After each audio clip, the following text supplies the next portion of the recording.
dari jurusan Teknologi Pangan Universitas Sultan Ageng, Tirtayasa. Pada kesempatan kali ini, aku akan menjelaskan mengenai analisis pati metode Nelson Somogy. Sebelum masuk ke penjelasan mengenai analisis pati metode Nelson Somogy, kita perlu tahu apa itu pati. Apa sih pati itu? Nah, pati itu merupakan sumber energi utama bagi manusia. Pati ini adalah karbohidrat kompleks yang tersusun dari amino pektin dan amilosa. Pati ini dapat ditemukan pada bahan pangan seperti biji-bijian, umbi-umbian, serta buah atau sayur. Kadar pati dapat dianalisis dengan menggunakan metode Nelson-Somogy. Prinsip dari metode Nelson-Somogy ini yaitu didasarkan pada reduksi ion Cu2+ menjadi ion Cu+ dengan adanya gula reduksi. Ion Cu+ selanjutnya mereduksi kompleks arsenomolibdat yang disiapkan dengan mereaksikan amonium molibdat dan natrium arsenat dalam asam sulfat. Reduksi kompleks arsenomolibdat menghasilkan zat warna biru yang intens dan stabil yang dapat diukur secara spektrofotometri pada panjang gelombang 560 nanometer.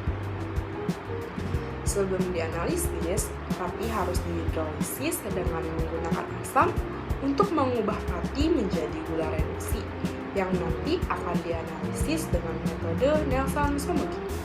Pertama-tama, prosedur yang dilakukan untuk hidrolisis pati yaitu masukkan 10 ml sampel pati ke dalam tabung reaksi, kemudian tambahkan 15 tetes HCl4 yang berfungsi sebagai katalis dan membantu memecah ikatan blok glifosidik pada pati dengan menyediakan ion hidronium atau H+ yang dapat mempercepat proses hidrolisis. Kemudian, larutan dipanaskan di water bath atau air mendidih, lalu dicek secara berkala dengan lugol atau iodium. Jika warnanya sudah tidak gelap, maka pati sudah terhidrolisis. Selanjutnya yaitu pembuatan larutan standar dengan 2 mg glukosa anhidrat per 10 ml. Dimasukkan larutan standar tersebut di masing-masing tabung dengan konsentrasi berbeda dan ditambahkan aquades sampai 1 ml pada setiap tabung reaksi. Setelah menghidrolisis pati dan membuat larutan standar, dilakukan analisis metode Nelson-Somogy. Pada sampel dilakukan pengenceran dengan mengambil 1 ml sampel dan ditambahkan 9 ml aquades yang kemudian dihomogenkan. Lalu masukkan sampel atau larutan standar di tabung yang berbeda. Setelahnya tambahkan 1 ml reagen Nelson pada masing-masing tabung reaksi sampel dan larutan standar. Gula prereduksi seperti glukosa akan mereduksi ion tembaga Cu2+ dalam larutan Nelson menjadi ion tembaga Cu+. Kemudian larutan dipanaskan di air mendidih selama 20 menit untuk mempercepat reaksinya. Setelah itu akan dihasilkan endapan merah bata pada larutan karena ion Cu2+ dari reagen Nelson tereduksi oleh gula reduksi menjadi Cu+.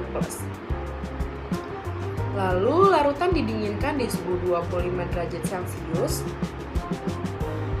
dan selanjutnya ditambahkan 1 ml reagen arsenomolibdat pada masing-masing tabung reaksi. Kemudian, pada masing-masing tabung reaksi ditambahkan 7 ml aquades pada semua tabung reaksi yang kemudian dihomogenkan. Dengan penambahan arsenomolibdat tadi, Cu+ akan mereduksi arsenomolibdat menjadi molybdenum yang membentuk warna biru atau violet pada larutan akhir. Setelah itu, dibaca absorbansi larutan menggunakan spektrofotometer UV-Vis dengan panjang gelombang 560 nanometer.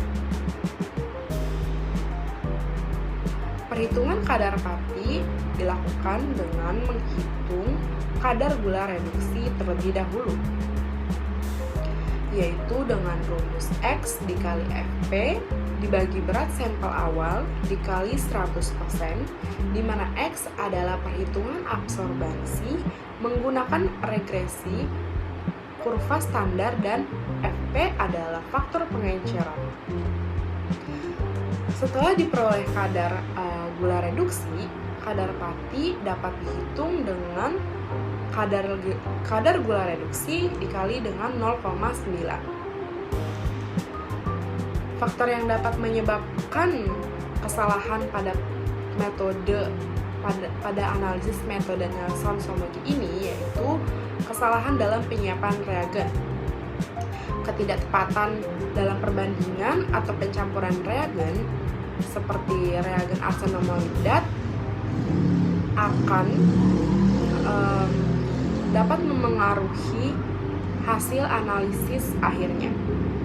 Kemudian, variasi dalam waktu dan suhu selama proses pemanasan atau pendinginan dapat memengaruhi intensitas warna kompleks yang terbentuk, sehingga memengaruhi pembacaan absorbansi ketika dibaca menggunakan spektrofotometer UV vis.